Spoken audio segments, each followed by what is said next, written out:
This is no isolated skirmish. This is a precisely coordinated strike.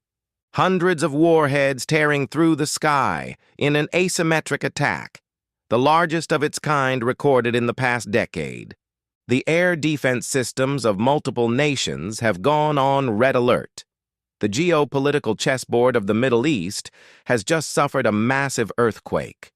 A brief statement appeared on underground military forums shortly after Operation Epic Fury has officially been activated. Epic Fury. The name reflects an intent that goes beyond mere deterrence. It's about sheer destruction. But who is pulling the strings? And what is Epic Fury really targeting? Welcome back, everyone. I'm Mateo. What we are witnessing could be the onset of an all-out war, or the geopolitical bluff of the century. Over the next 20 minutes, we will dissect all the data, decode the mysterious targets of Epic Fury, analyze the chess moves of the superpowers, and assess the economic shockwave that the world is about to endure. Don't take your eyes off the screen. We are starting right now. Behind the veil, the fog of war, Epic Fury is not an impulsive retaliation. This is a preemptive strike, meticulously calculated, down to the very second. Everything didn't start with a bang, but with silence. Before the first missile even left its silo, an invisible electronic warfare strike blinded entire early warning radar systems of the enemy. A cyber war paved the way for the real firepower.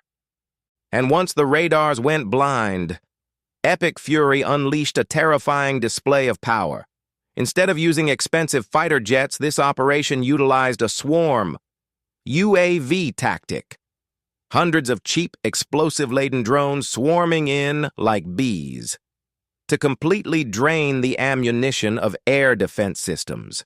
The very moment the air defense grid was overwhelmed, the finishing weapon appeared: hypersonic missiles with speeds of Mach 5 and above, and the ability to continuously alter their trajectory. Not a single current shield can intercept them in time. And once the radars went blind, Epic Fury unleashed a terrifying display of power. Instead of using expensive fighter jets, this operation utilized a swarm UAV tactic.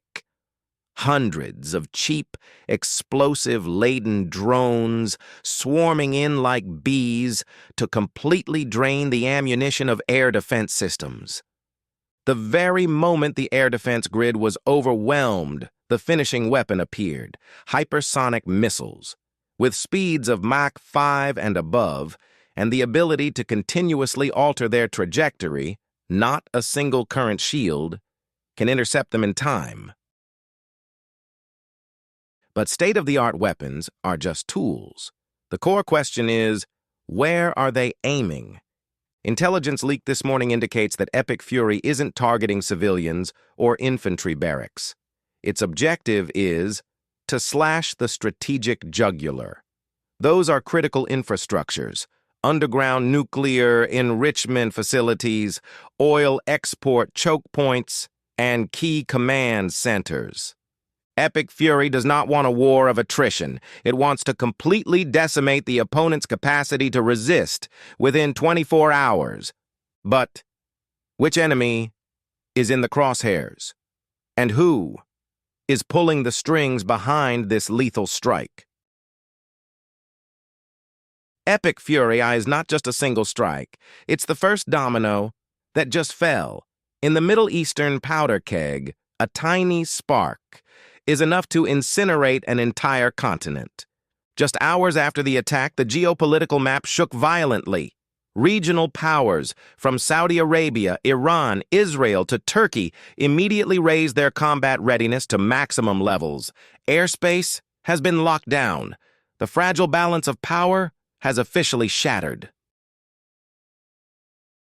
But the most dangerous players right now are non-state actors. The shadow war has stepped into the light.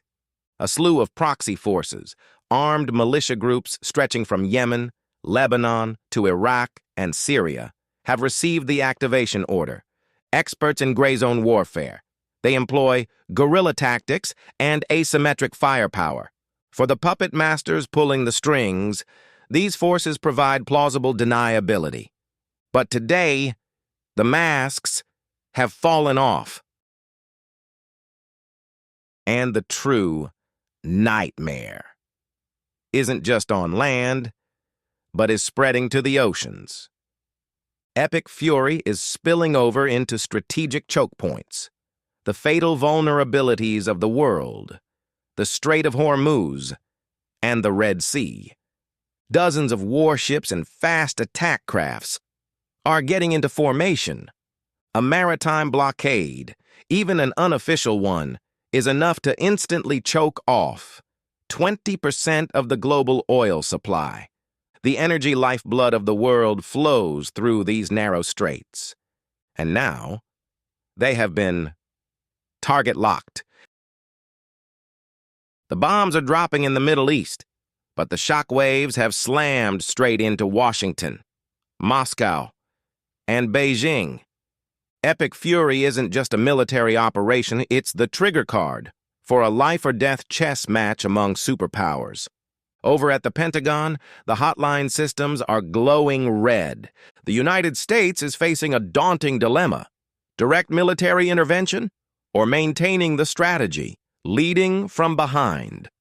Right now, open-source intelligence has recorded 2 carrier strike groups, steaming at full speed, executing a power projection maneuver straight toward the Persian Gulf. The ultimate deterrence move has been deployed. But in the shadows of closed-door meeting rooms, Moscow and Beijing have a different perspective.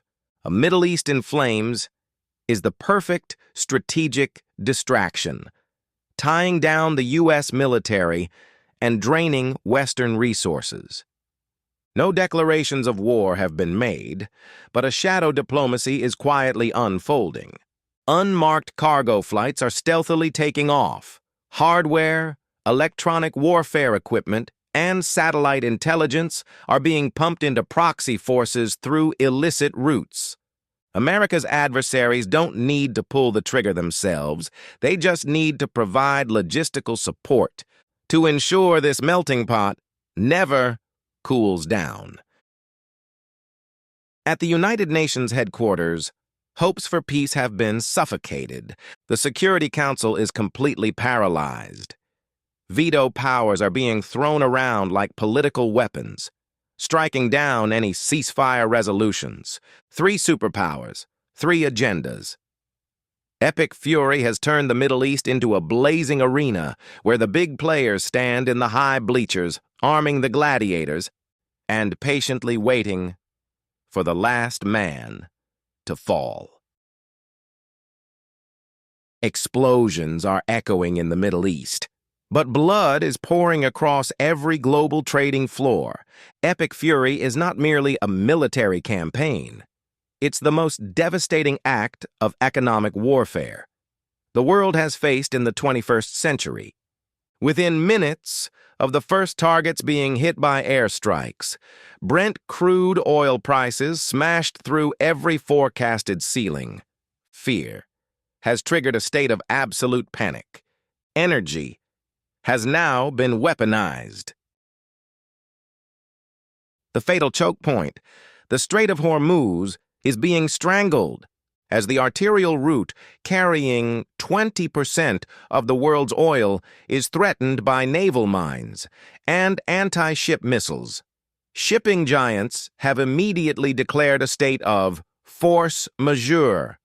Thousands of supertankers are forced to reroute, circumventing the Cape of Good Hope, a flanking maneuver against the global supply chain. Maritime insurance premiums have surged tenfold.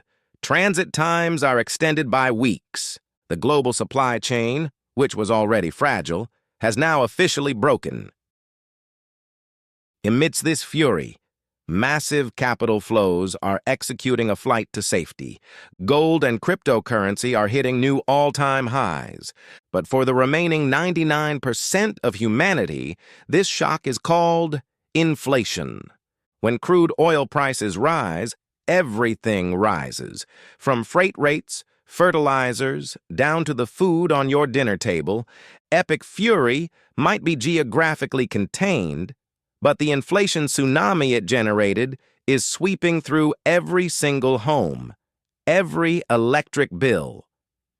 The world is bracing for its darkest economic winter yet, and no one, absolutely no one, can sit out this war. Pandora's box has officially been opened. The history of the Middle East is being rewritten, not with ink, but with blood and oil. What future is waiting for us ahead? Intelligence analysts point to 3 scenarios. Scenario 1, urgent intervention by superpowers, leading to shuttle diplomacy, forcing all parties to de-escalate. Scenario 2, an out-of-control explosion, dragging everyone into total war, resembling a regional world war.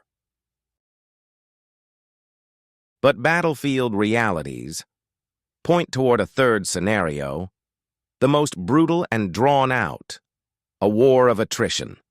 Epic fury will not end in 24 hours. It will turn into a quagmire, where the involved parties use proxy wars to bleed each other out, draining the economy and destroying the adversary's infrastructure for years to come. The victor will not be the one with the strongest weapons, but the one with the most endurance, in the shadows of the fog of war. We are standing at a historical crossroads, where one push of a button, one wrong decision, and could upend the livelihoods of billions around the globe. What about you? Do you think epic fury will be the spark that burns it all down? Or just a political flex that will eventually cool off? How will this economic shockwave directly affect us? Drop your strategic insights in the comments section below so we can dissect them together. If you found this video helpful, don't forget to hit like, share it with your friends, and subscribe to the channel so you never miss the hottest intelligence breakdowns. I'm Mateo. Pause. Goodbye, and see you at the next hotspot.